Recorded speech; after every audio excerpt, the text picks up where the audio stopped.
and welcome to Journeys and Journals. I'm Bernie Martin Beck, and I get to talk to the most fascinating people.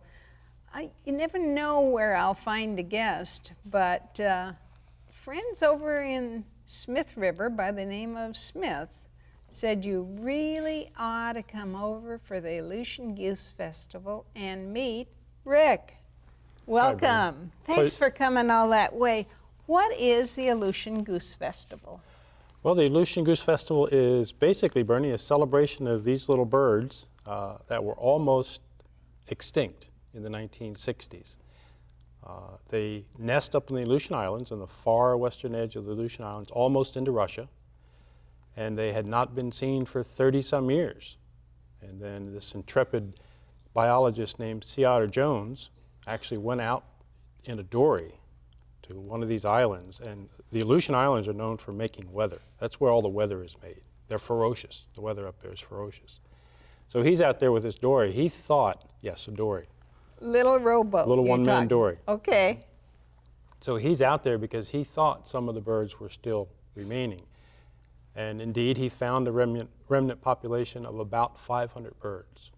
And now the birds have recovered. They were on the endangered species list, and they were managed through about 30 years, and now they've recovered to a point where there's about 100,000 of these birds now. So it's quite a story, so we thought we'd have a party for them. Oh, I love parties. And I was invited over to your party, and it was incredible. You have put together the Aleutian Goose Festival it does two reasons, right? Yeah, a couple of reasons. One, Del Norte County is extremely rich for birders. It has 423 recorded bird species, which is more than like 9 entire states and several provinces in Canada. Birders are notorious for having free time and discretionary income. Okay. And they will travel long distances to see things in the birding world that they want to see. And this bird comes back, the Aleutian goose comes back to Crescent City every spring on its way from the Central Valley in California, where it spends the winter, back to the Aleutian Islands, and spends about 6 to 8 weeks in Crescent City on a pre-migration staging. Why in Crescent City? They didn't tell us.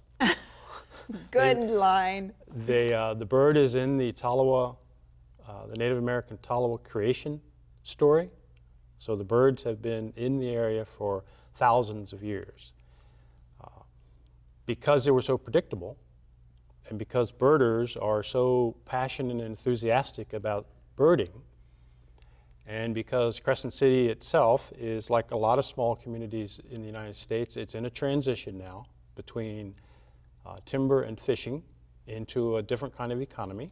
And one of the economies in Del Norte County and Crescent City can be what we like to call sustainable nature-based tourism, based around the parks and around the rich, extremely rich natural beauties which you saw and experienced when you were over there.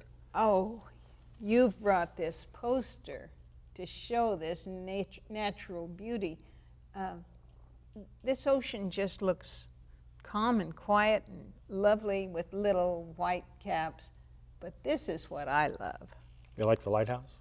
Oh, you're just right out there. But it hasn't always been peaceful and quiet and calm, has it? Oh no, in the wintertime we'll get nice 25, 30-foot waves, 100-mile-an-hour winds. Yeah, it can get up and rock and roll. Not only do you have winter storms, you have something that I guess none of us really expected to happen here. What's a tsunami? Well, a tsunami is a earthquake-generated wave. We've had several around the world here in the past several years, and Crescent City, because of the design of the coast, the lay of the coast around Crescent City, attracts these things.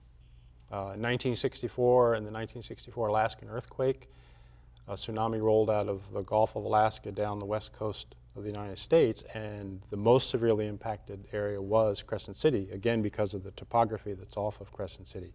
And within the last generation or so, I think there have been something like 12 to 14 measurable tsunami events. Now, you weren't there at the time of the tsunami, but what are some of the stories you are told?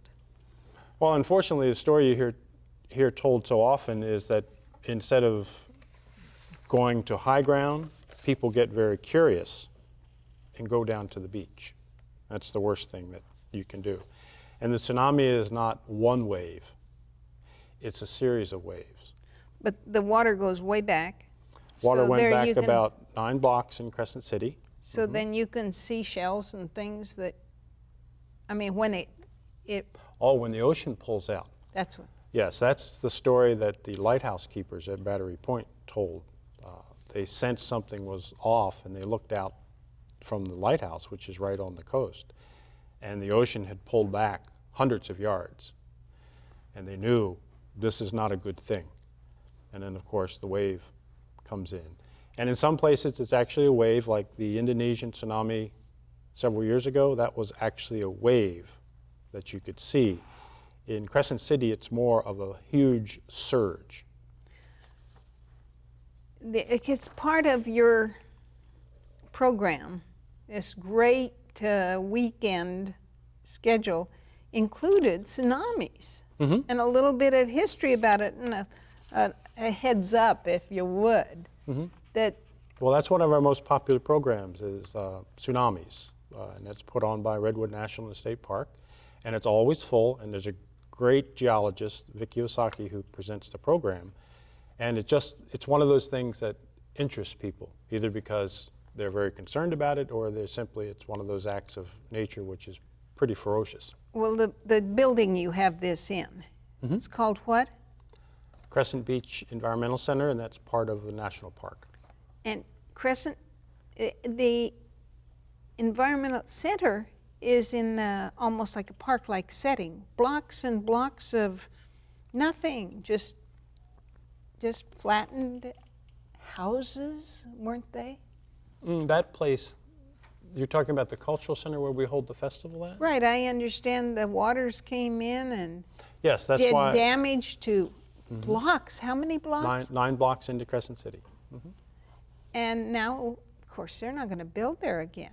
Right, that's why when you look to the west of the cultural center, it's this beautiful green park where there's soccer fields and horseshoe pits and picnic tables and kids' town, no buildings. You'll want to go there, and when you go there, you'll want to see.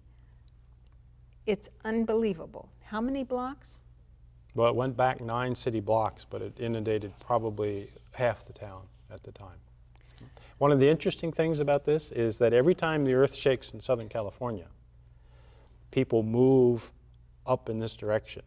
Brookings, people like to move into Brookings, but they also come to Crescent City. And what's kind of humorous in a dark sort of way is that the exact same geological features that were off the coast of Indonesia, which is called a subduction zone, which caused the terrible earthquake there several years ago, the exact same geological feature runs from Cape Mendocino north to Vancouver Island, a huge subduction zone. And every about 300 years on average, there's a major 9+ earthquake along our coast. So that's why you see seashells on mountains and things like that. Yes. Huh? And the folks coming up from Southern California think they're getting away from the earthquake.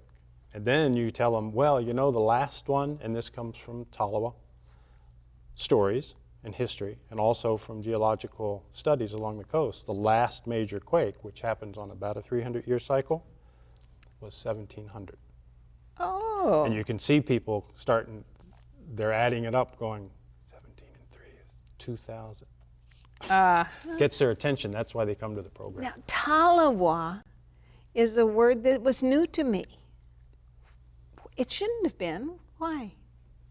Well, it's a very small tribe. There were originally several thousand people that lived in villages around Crescent City and north of Crescent City.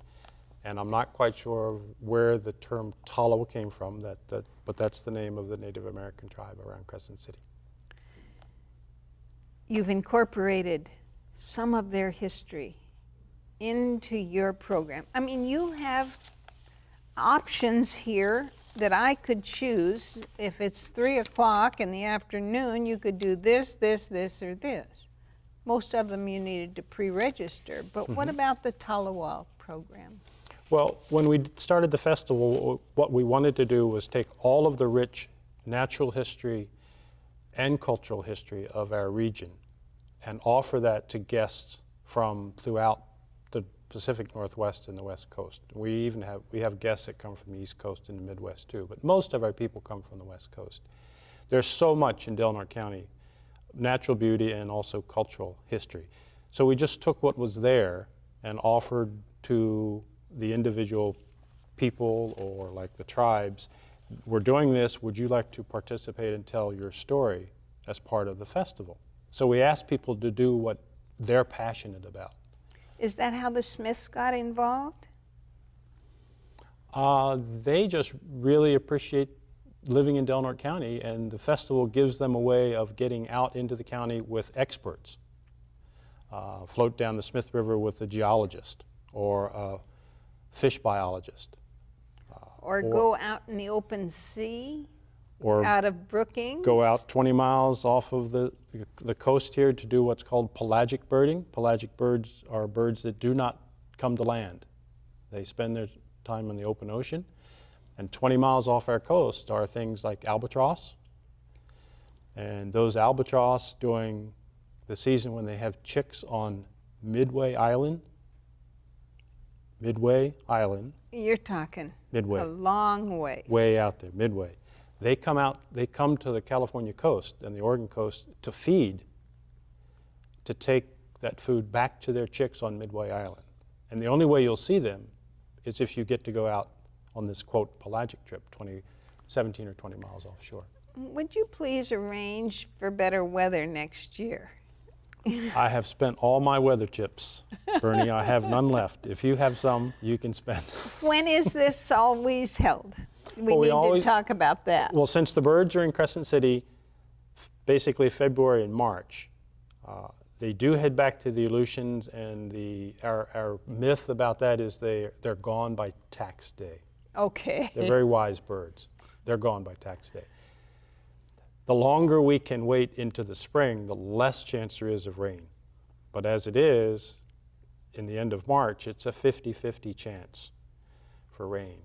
And last year was perfect. We had 3 days without rain out of 4. The festival runs 4 days. I can't ask for anything better than that. But then some weekends, I mean, we've had sideways 60-knot rain, but birders are tough.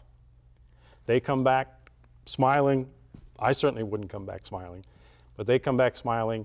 They've had a grand time. Oh, the people I got acquainted with, the family, well, it was from this particular tour. Laura Julian and her sister? Yeah, Laura, and she's a volunteer. Most of our leaders are volunteers. Well, she walked us all around this lake out to the ocean. And she was, well, I have a picture of her. She, makes me want to go back again. Excellent. Makes me want to have her on TV with us. Excellent. Tell me some of the other stories about your volunteers. Well, the festival wouldn't happen without volunteers, similar to what you talk about here at the studio. Exactly. There's about 50 or so volunteers, in addition to our leaders, who pitch in on the weekend or on the steering committee. And the steering committee we've actually started meeting already for our event in March. It's about a 6-month process. We've started national advertising this early out and sending out information about the upcoming festival. So there's a handful of people, very committed people in the steering committee. And then that weekend, about 50 volunteers show up to do registration, set up, tear down, greet our guests. We like to treat people like they are our guests in our home. Feed your guests. Give them a little bit of food. Give them Someone some nice from food. a cheese factory came with a whole wheel of cheese, and someone else, different things from different people. It was wonderful. Well, glad you like it. I can't remember what cheese factory it was, sorry. But It was Cottage Grove, and it's goat cheese uh-huh. that you had, I think. Well, I can't let you go without talking. Literally, wood ducks is what I want to talk about. Not the wood duck, but the duck that's wood.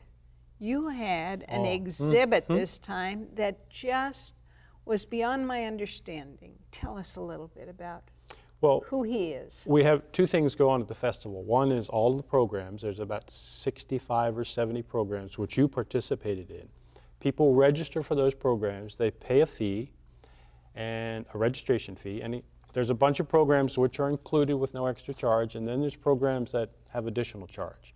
Like the boat trip. Like the boat trips. Those folks, we want to come in from outside our community to bring money into our community, rather than just move money around within the community. So bring money in from outside on a slow time of the year in March. There's not much going on in Del Norte County in March. The other part of the festival is our community events, which all take place at the Cultural Center.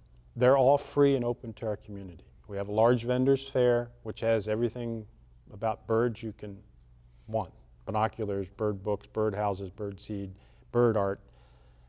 We also do children's programs. And then we try to do something special each year for our community. And this year, I was fortunate enough to be introduced to a gentleman named Bob Stennett, who was actually 83 years old. Bob started carving the birds that you saw, the decoys, the art decoys, when he was 53 years old. He had an illness, had to retire from his job, so he thought he would carve a little. Well, there were 122 pieces there, which he had never seen together, because he makes them and passes them on and sells them to people. So there are several people in the community who had large collections of his work, and they got together, we got together with them and decided, well, since Bob was 83 years old and he'd never had a retrospective or never seen his work, and the community had never really seen his work, we'd provide a venue, which of course just dovetailed perfectly with the Goose Festival and birding and all of that. So they gathered his work together, and we had a party for him. Oh, now you won't be surprised, folks, that I invited him to be my guest. He said, all the way to Grants Pass? I don't think I could do that. Well, I think you might have invited me during the summer. No, this was to the carver of the wood. Oh, Bob. Bob's birds are almost all natural wood. Mm-hmm. I mean, the colors are incredible. And the pieces, have you heard how many pieces of the jigsaw he puts together? In some birds, there's a dozen different kinds of wood. I mean, it's just, I show you that work. But jumping from wood ducks, I think that's funny to say, because they are wooden. The little wood ducks do jump out of their box. Go ahead and jump away, Bernie. Redwoods. Why do you get so excited about the redwoods? Why are there tours to the redwoods? Why are there lectures? Well, people love the biggest, the tallest, the deepest, the oldest, and the redwoods are the tallest living creatures in the world. About 4% of the original redwood forest is remaining. Most of that is in National Park, and it's a worldwide destination. How many of those trees are in Del Norte County? The majority? About 50% of what is left, the 4% that's remaining. About half of those are in Del Norte County. Okay, the biggest tree you've ever seen is what? Well, when they get when they get so big and so tall, they just all look big. Right. There's a gentleman currently. Did you go to the keynote address that Steve Sillett, Dr. Sillett, presented? Incredible. He's the gentleman who's doing the research in the tops of these trees. And it's finding that there's a whole ecosystem that no one knew existed perched up in the top third of these giant trees. So birds that land there don't land down here? Not birds. Not birds. There's salamanders. There are worms that live up in the crotches of the trees. There are beetles. And they get water from the rain, and they Yes. get food from other things that fall into it. And They don't have to come down to the ground. So he's up there studying these, and while he's doing it, he's also measuring the trees. So the tallest tree keeps moving. About every half year, he finds another tree that's another foot or foot and a half taller. So he just recently, in the last 6 months, has now located another tree, and it's 372 feet, 6 inches or something like that. I came home and wanted to record all the redwood trees in Grants Pass because I've learned that they'd come in little burls from the coast. Somebody'd say, I'm going to put that in my front yard. And I grew up with 4 of them in my front yard. We'd drive between the 2 biggest trees. Now it's hard to get a tricycle between the two. Marvelous. And so I want to record all this redwood tree history, and then I get over there and find you have a whole exhibit about it. You have very few vendors, very few things that look like a county fair, but you have all these programs. How many? It'll vary between 65 and 75 programs. And some of them have to be canceled, like my kayaking or my boat trip. It was just too windy. Had you signed up to go out on the ocean in a kayak? I had. Oh, well, we're going to do that again next year, so you can sign back up again. Give it a try. And we got there, and they said, sorry, can't go this time. Well, the pelagic trip I spoke about, the one that goes out 20 miles, if we get that trip out every other year, that's considered good, because the ocean and the weather in March is just really not conducive to sloshing around out there in the ocean sometimes. And the skippers are always, number one concern is safety, and they realize that the folks going with them are not commercial fishermen, and they're not seasoned sailors. So they take that into consideration, and they're very, very concerned about the safety of their guests. Well, we've talked about a bunch of these things. You mentioned that you are a state park. Is that right? This was something I got there, and I thought, oh, well, that's cute. It doesn't have a Smokey the Bear under it, but how much of Del Norte County is park? Park, I'm not sure of the percentage. Public lands, I guess that's what I'm asking. 75% of the county is public lands, either national forest, national park, state park, county schools, county park, county offices, all government lands. About 75% is in public stewardship or of one way, shape, or form. And that's part of the attraction to Del Norte County, is that nature travelers around the world are looking to go to places which excel in natural beauty. If you get a chance this next time to go down the Smith River is the last undammed major river in California. I went on that trip And it this is time. gorgeous. Well, it was so rainy the birds stayed home. We'll try to arrange it differently. Try to arrange it differently. I definitely want to go to the Native American, excuse me. And that's held where? In Klamath, California? Well, we have several. We had a trip that went up the Klamath River with the Yurok tribe, not the Tolowa people, but the Yurok people.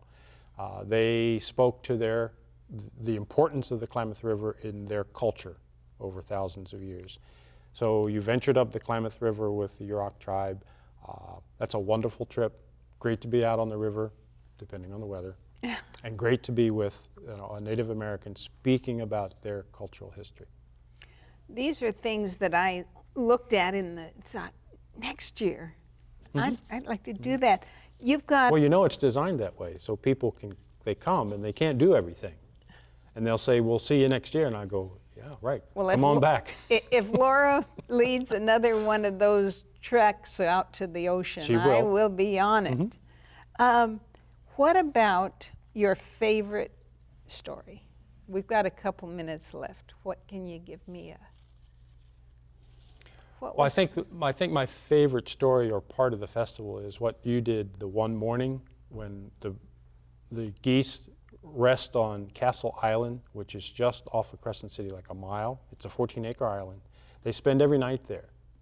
Every morning, in mass, which you saw, they come off the island at first light. That's my favorite part of the festival. It's a wildlife spectacle that is not seen anyplace else in the world.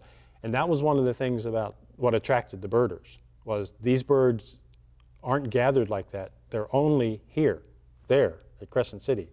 Central Valley in the winter, Crescent City on their way to the Aleutians in the summer. So somebody from the East Coast will have never seen one of these birds. They have to come out here to see the one. And when we started the festival, they could see every single bird of that species at one time coming off that island in the morning. Now, I understand then they go from there over to somebody's field. They go from there to the dairy lands in the bottom of the Smith River. They feed on grass, and then at night they come back to the island. Now, this may be a little delicate, but while they're feeding on the grass, I understand they also are cleaning up what the cows left. Cows and geese eat the same thing, and it was a financial hardship. When there were 35,000 geese in Crescent City, it was a financial hardship on our ranchers and dairymen, who themselves are an endangered species, because these are small family operations. These are not huge mega corporation operations, so it definitely impacted their financial well-being. In the last minute, let me just share. This is a little card they gave us all and said, when you're in a restaurant or something, just leave. This is who I am, and I'm here for the Aleutian Goose Festival. Very clever. And the festival brings money to town. That's what that showed. And the people loved us. I mean, I was treated so royally. Thank you so much for being my guest, and keep those geese flying our way, because we sure appreciate it. You're very welcome, Bernie. I'm Bernie Martin Beck saying thanks for tuning in and going to the beach with me today. It was a treat, and I hope you can enjoy it too.